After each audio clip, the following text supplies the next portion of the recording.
नमस्कार। ABP news से आपको बता दें, मुलायम सिंह यादव की छोटी बहू अपर्णा यादव ने खास बातचीत की है और इस बातचीत में बड़ी बात उन्होंने ये कही है कि उन्हें डर है कि परिवार और पार्टी टूट ना जाए, उनका परिवार और पार्टी टूट ना जाए। अपर्णा ने यह भी कहा कि परिवार में अब तो आपस में बात तक नहीं होती है। अपर्णा ने कहा कि अखिलेश यादव को अपने वादे के मुताबिक समाजवादी पार्टी का अध्यक्ष मुलायम सिंह यादव को बना देना चाहिए। अपर्णा ने एबीपी न्यूज से खास बातचीत में यह भी कहा कि हम ईवीएम से नहीं बल्कि अपनी कमियों की वजह से हारे और मुझे तो अपनों ने ही चुनाव हरा दिया।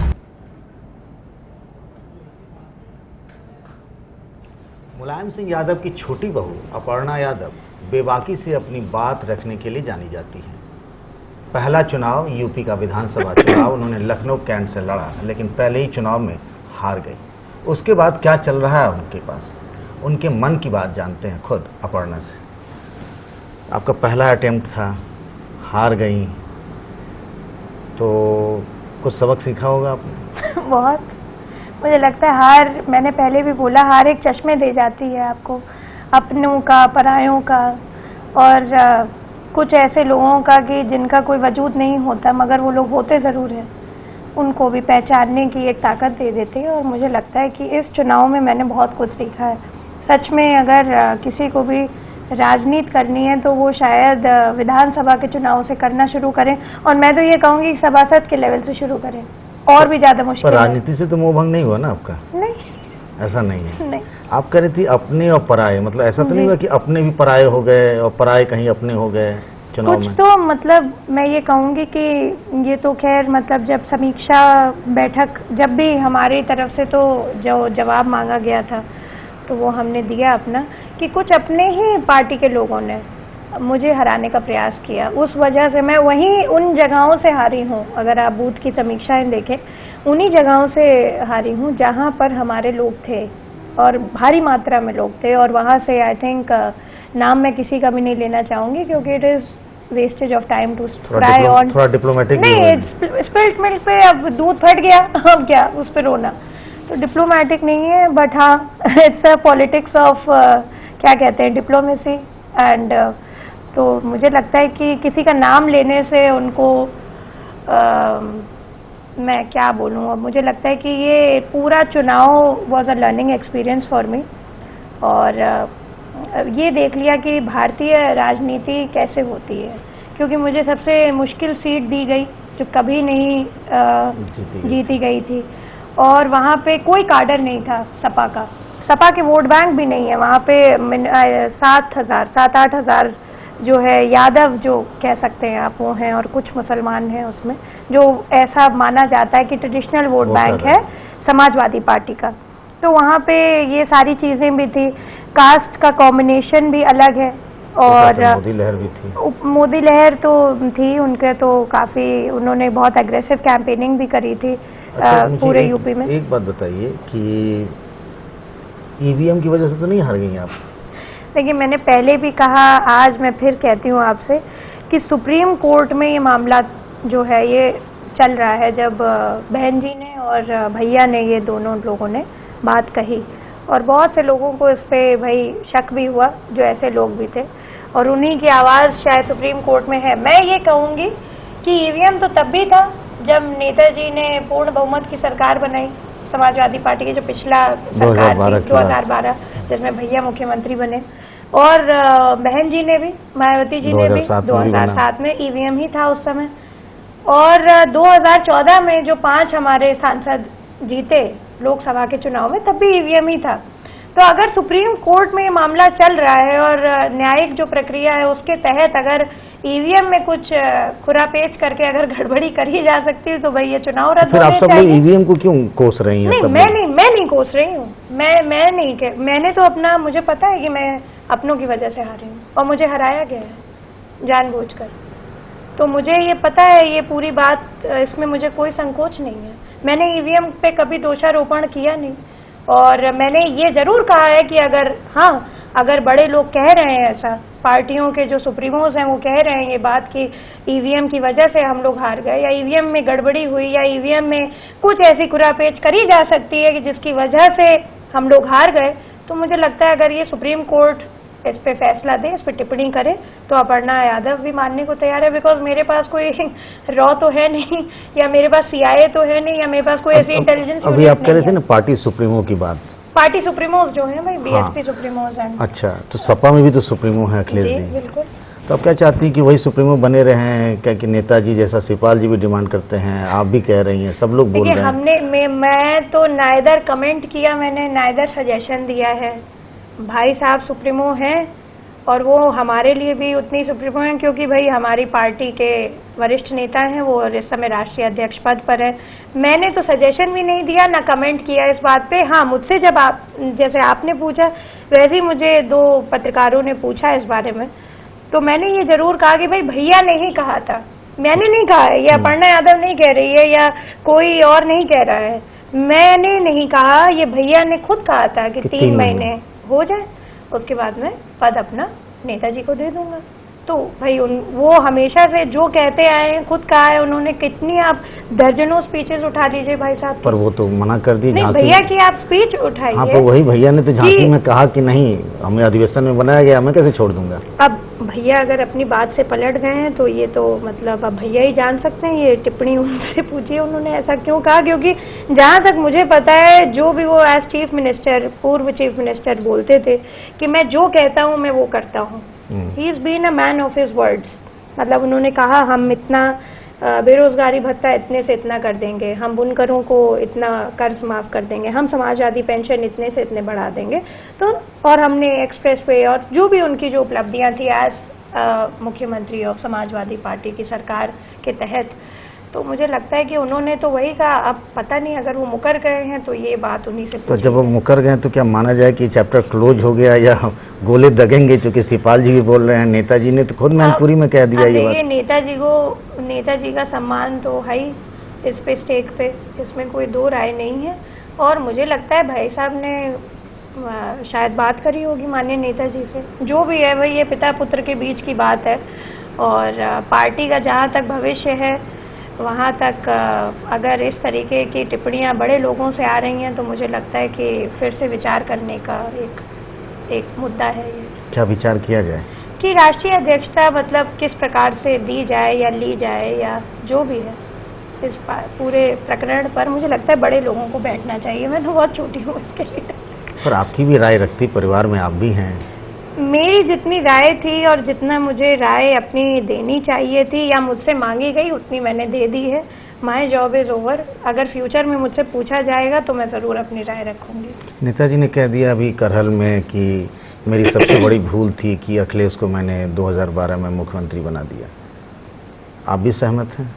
देखिए, वो नेताजी की बात है। नेताजी किसी, बहुत सारे उनके पास कारण है, वजह है। एक बड़े, उनका एक बड़ा करियर रहा है, एक पूरी पार्टी का उन पे दारोमदार है। भाई उनको पूरी मीडिया ने ही कहा है कि वो वटवृक्ष के समान है। हर एक आदमी जो इस परिवार का, या मैं कहूँ कि समाजवादी पार्टी से सैकड़ों परिवार जो जुड़े हुए हैं, या जितने भी MLAs हुए हमारे, वो नेताजी की वजह से हुए। इसमें कोई 2 राय नहीं है और इसको एक्सेप्ट करने में भी मुझे कोई इसमें परेशानी नहीं है। और अगर उन्होंने कोई बात कही है तो दुख के कारण कही है जी। नहीं तो उनके फैसले पर आपका क्या सोचना है?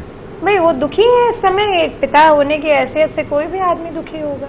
मेरा क्या सोचना, मैं तो भाई बहू हूँ उनकी, तो वो जो सोच रहे हैं उनका सोचना उनके हिसाब से है।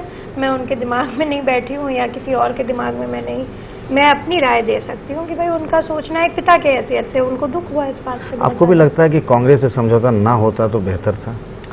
देखिए, कांग्रेस से समझौता होता चाहे ना होता, अब इस बात पे कोई विवेचना करना कोई मतलब मुझे लगता है। पर कांग्रेस से दोस्ती रहनी चाहिए अभी। देखिए, कांग्रेस और समाजवादी पार्टी दोनों एक ही विचारधारा के, मतलब आप कह दीजिए they are the 2 sides of a same coin. और लोहिया जी भी पहले कांग्रेस के ही वो थे, उसके बाद फिर नेताजी इसके पक्षधर नहीं है मुलायम सिंह। नहीं, उसके क्योंकि उनके जो उन्होंने बोला है उस पूरे बयान में अगर आप देखें तो उन्होंने बहुत सारी बातें बताई हैं कि कांग्रेस ने काफ़ी उन्हें हार्म करने की कोशिश करी और सब भी चीज़ें बोली हैं जो उन्होंने बोला है। तो इस पे मुझे लगता है कि क्यों हुआ, कैसे हुआ, अब तो जो हो गया वो हो जाना चाहिए, हमें आगे के लिए सोचना चाहिए। वही आगे क्या करें, पार्टी में तो आगे झगड़ा ही झगड़ा हो रहा है। युद्ध नहीं होना चाहिए पार्टी के अंदर। ये जो अंतर युद्ध है लोगों की भावनाओं के बीच में, लोगों के आपसी तालमेल के बीच में और वैचारिक मतैक्यता ना मिलने के कारण मुझे लगता है कि इतना बड़ा हमें हार होने का जो एक सबक मिला है, उससे हम सीख लें, हम अपने आगे की रणनीति में बदलाव लाएं। और मुझे लगता है जब तक इसमें नेताजी, भैया, चाचा जी और हमारे प्रोफेसर साहब और भी कितने जो लोग हैं। पर आपको वाकई बताइए, सीरियसली आपको लगता है कि ऐसा हो पाएगा?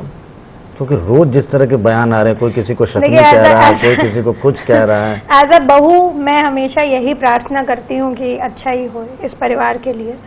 और एज अ पॉलिटिकल ऑब्जर्वर जो चीज़ें, जैसे आप एक बड़े पत्रकार हैं, आपको भी लगता होगा कि जब इस तरीके की टिप्पणियां हों, बातचीत इस प्रकार की हो जाए, इस स्तर तक हो जाए आप अपनों के बीच में, और दो विंग्स डिवाइड हो जाए, तो मुझे लगता है कि ऐसा पॉसिबल नहीं है। पर एज अ बहू मैं हमेशा यही प्रार्थना करूंगी कि ये सारी चीज़ें तो मन में हमेशा कभी कभी ये भी आता होगा कि पार्टी टूट सकती है, बहुत लोग कह रहे हैं ये बात। पार्टी, मैं वही कह रही हूँ आपसे कि एज अ बहू मैं नहीं चाहती हूँ कि इस पार्टी टूटने का एक और भी मतलब है, क्योंकि नेताजी के जो एक तरफ ब्रदर हैं, एक तरफ उनका अपना पुत्र है, तो मुझे लगता है कि पार्टी टूटने के साथ साथ ये परिवार भी ना टूट जाए। तो इस बात का मुझे बहुत डर लगता है, इस बात का मुझे मैं क्या कहूँ, मुझे बहुत ज़्यादा संशय भी होता है कि ऐसे सिनेरियो में क्या होगा।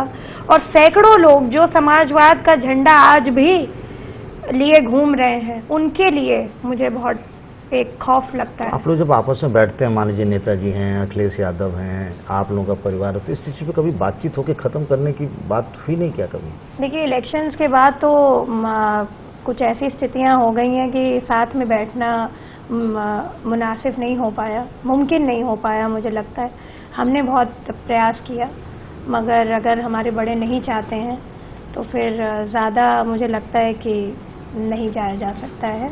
और इस बात का मुझे बहुत दुख है कि साथ में बैठकर कभी बातचीत नहीं हो पाई। जी, मोदी जी के सरकार के 3 साल पूरे हो रहे हैं। जी, आपने एक आध बार उनके स्वच्छता अभियान को लेकर तारीफ भी की थी। मुझे याद है एक बार मोदी आए थे यूनिवर्सिटी, तो आप अगली पंक्ति में बैठी थी। कामकाज को कैसे देखती हैं 3 साल का? देखिए, काम का जितना भी, मैंने एक बार बड़ी अच्छी मैंने खुद अपना एक रिसर्च पेपर बनाया था कि क्या क्या काम कर रहे हैं। तो मुझे लगता है कि जितने काम करे हैं मोदी जी ने, एक सिंबल बनाना, जो मुझे लगता है कि झाड़ू उठाई, तो स्वच्छता का प्रतीक हो गया। अब कोई भी आदमी झाड़ू उठा रहा है, वो कोई भी तबके का हो, वो IAS ऑफिसर हो, वो IPS ऑफिसर हो, it may be a politician, it may be a businessman, it may be a big shot, मतलब इन एनी फील्ड, तो वो कोई आर्टिस्ट हो, तो वो सब लोग कह रहे हैं we are having icon as Modi ji. तो इसका मतलब है कि उनकी पोस्ट का जो एक क्या कहूँ मैं, यूथ के शब्द में मैं कहूँ कि अगर जो ग्लैमर है, एक आइकन, एक ब्रांड हो गया है वो चीज़, जो स्वच्छता अभियान। सबको ही, अब हर किसी को सफाई पसंद है, ऐसा कोई आदमी नहीं चाहता। मैं तो घूमी हूँ, आपने खुद देखा है, कोई आदमी नहीं चाहता है। लखनऊ में आ गए हैं गेरुआ वस्त्रधारी, उनके काम का तो कैसे आप देख रहे हैं? तो बहुत कम समय हुआ है मैन जी को, और जो जितना काम मुझे लगता है अभी तक किया है, जो एक्शन वगैरह लिए हैं अभी तक, तो अच्छे ही किए हैं। फ्यूचर में देखिए क्या। आप भी उनके साथ मिली थी, फिर गौशाला भी गई थी। जी। सोशल मीडिया में चर्चा है कि आप दोनों रिश्तेदार हैं, क्या वाकई ऐसी बात है क्या? देखिए, वो एक ही समाज से बिलोंग करते हैं, तो वो हो जाता है कि पहाड़ी हैं, बिष्ट हैं, मगर अब तो जो है मुझे लगता है कि ऐसे नहीं उनको कहना चाहिए किसी को भी, क्योंकि भाई अब महन जी हो गए हैं, गुरु हो गए हैं, और गुरु जब एक बार गुरुत्व को प्राप्त होता है तो उसके लिए कोई कास्ट या उसके लिए कोई क्रीड, कोई बायसनेस नहीं रहती है उसके मन में, तो उनको उस नज़र से देखें। आप जिस तरीके से ना मोदी की तारीफ कर रही हैं, योगी की तारीफ करी, तो लोगों के मन में एक सवाल उठता है कि कहीं मुलायम सिंह की छोटी बहू। क्यों, मैंने तो भैया की भी तारीफ करी, मैं तो अखिलेश भैया की भी तारीफ कर रही हूँ। बस देखने का नजरिया है कि इन लोगों को ज्यादा तरजीह दे रही हूँ, ऐसा कुछ नहीं है। मैंने भैया की भी हमेशा तारीफ करी है। बीजेपी जाने के ऑप्शन बंद तो नहीं किए ना आपने? देखिए, बीजेपी में जाना और ना जाना ये कोई सवाल नहीं है। हमारे लिए तो ये ज़रूरी है कि ये परिवार एक हो जाए, पार्टी एक हो जाए। तो वो तो दिख नहीं रहा है ना। अब हम तो यही चाहते हैं, बड़े क्या चाहते हैं उसमें अब मैं कैसे उनके कर सकती हूँ। मेरा जब तक हो सकता है मैं प्रयास अपना जारी रखूँगी, और नहीं हो पाएगा तो फिर सोचूंगी मैं। सोचने में क्या क्या ऑप्शन हैं, विकल्प? सोचने में अच्छा काम करना है, जो अपर्णा यादव पर आपको करती है। चुनाव भी लड़ना है। अब वो देखा जाएगा कि कैसे चुनाव लड़ना है, कहाँ से चुनाव लड़ना है, क्या चुनाव लड़ना है, अच्छा, मगर और कौन सा चुनाव लड़ना है। अगर ये पूछूं कि योगी आदित्यनाथ और अखिलेश यादव, हालांकि छोटा सा कार्यकाल है योगी जी का, दोनों में से बेहतर सीएम कौन है? ये बहुत मुश्किल है अभी बोलना। पास ऑन कर जाएंगे आप सवाल को?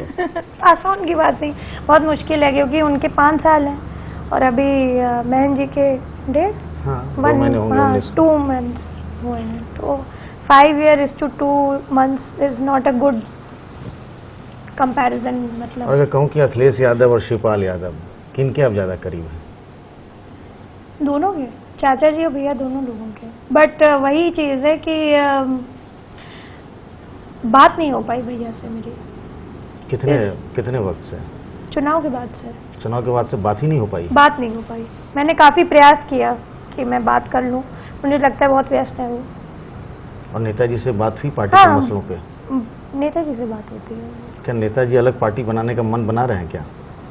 ऐसे कुछ संकेत दिए उन्होंने? नहीं, कोई संकेत। ये जो सेकुलर मोर्चा वगैरह सुनता रहता हूँ, तो पार्टी के अंदर ये तो चाचा जी ने एक विंग बनाने की प्रयास किया, और मुझे लगता है कि नेताजी ने इस पर टिप्पणी दी अपनी। पर आप, मैं ये मान के चल रहा हूँ कि आप हताश और निराश हैं। बहुत जो हो ज्यादा, रहा है। बहुत ज्यादा, बहुत ज्यादा। ये आप मानिए नहीं, मैं कह रही हूँ कि मैं बहुत निराश हूँ इस पूरी स्थिति से, और बहुत ज़्यादा मुझे लगता है कि बड़े लोगों को इस पे गंभीरता के साथ इस पे चिंतन करने की आवश्यकता है, जो वो कर नहीं रहे हैं। सवाल वही है कि पहल कौन करे, इधर से हो या उधर से हो। फिलहाल ऐसे सूरत हाल नहीं दिख रहे हैं, और इस बात से निराश हैं मुलायम सिंह की छोटी बहू। घर में क्या होगा, परिवार में क्या होगा और पार्टी में क्या होगा, क्योंकि ये देश का सबसे बड़ा राजनीतिक परिवार है, इसीलिए पूरे देश की भी नज़र है मुलायम सिंह यानी सफाई परिवार पर। एबीपी न्यूज पर अपर्णा यादव से एक्सक्लूसिव बातचीत आप सुन रहे थे। मुलायम सिंह यादव की छोटी बहू अपर्णा ने कहा कि ईवीएम ने हमें नहीं हराया, मुझे मेरे अपनों ने हराया है। ईवीएम से ही हम जीत कर आए थे, हमने सरकार बनाई थी। अखिलेश की जगह मुलायम सिंह यादव बने अध्यक्ष, और अपनी बात से अखिलेश पलटे ना। ये है एबीपी न्यूज, आपको रखे आगे।